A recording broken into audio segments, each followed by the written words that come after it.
Time now for your forewarned weather with Chief Meteorologist Alana Brophy. Well, let's say hi to our good pal, Alana. Yeah, kicking off a holiday weekend, Alana. Happy Monday. Happy Monday. I know the holiday week, everyone's excited. And you know what? We initially thought maybe a few sprinkles on Thanksgiving. No. Your turkey trot looks dry, friends. But we've got some changes brewing. We'll talk about them. I have to show you this video from yesterday.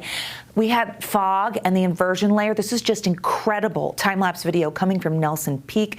That fog and those low clouds, you can just see exactly where the level is. The sun goes down. It's just very cool to see that. You don't always get to. Right now, live view from Alto, where we can still see our inversion layer, but we've just mixed into the clean category in Salt Lake County following this cold front. So we've gotten rid of some of that valley inversion. It was creeping up as we made it through the weekend around 5,500 feet, getting towards 5,900 feet. So we don't want it in our mountain valleys. No, clearing it out, getting a breather. Let's reset as we head into tomorrow. And it's all thanks to that front, which you see quiet conditions out there, but as the front kind of moves through, northwesterly flow behind it, and that sets the stage for green. And green means clean in northern Utah, breathing a little easier for your Tuesday.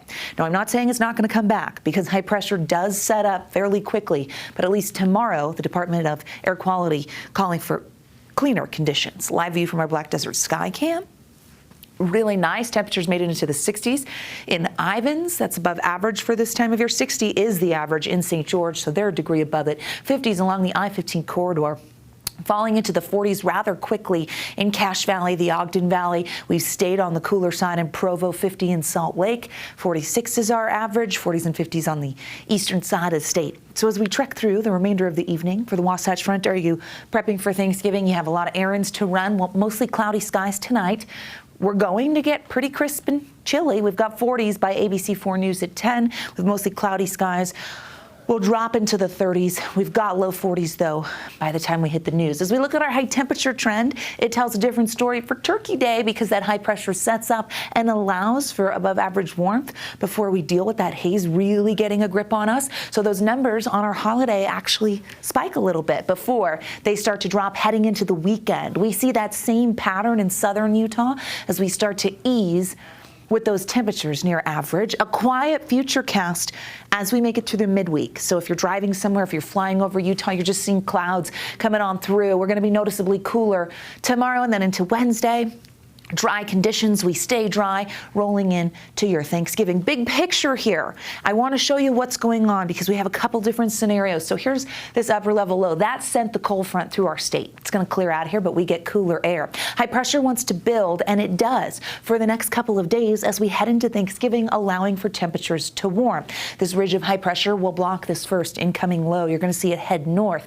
But as we get through our holiday weekend, we're watching this area of low pressure because two things can happen here. We could see this storm system split. We've been in this position before this autumn, or we see this stay an open wave. If this is an open wave, we get the potential for a wintry mix to start and possibly some valley snow by Sunday in northern Utah.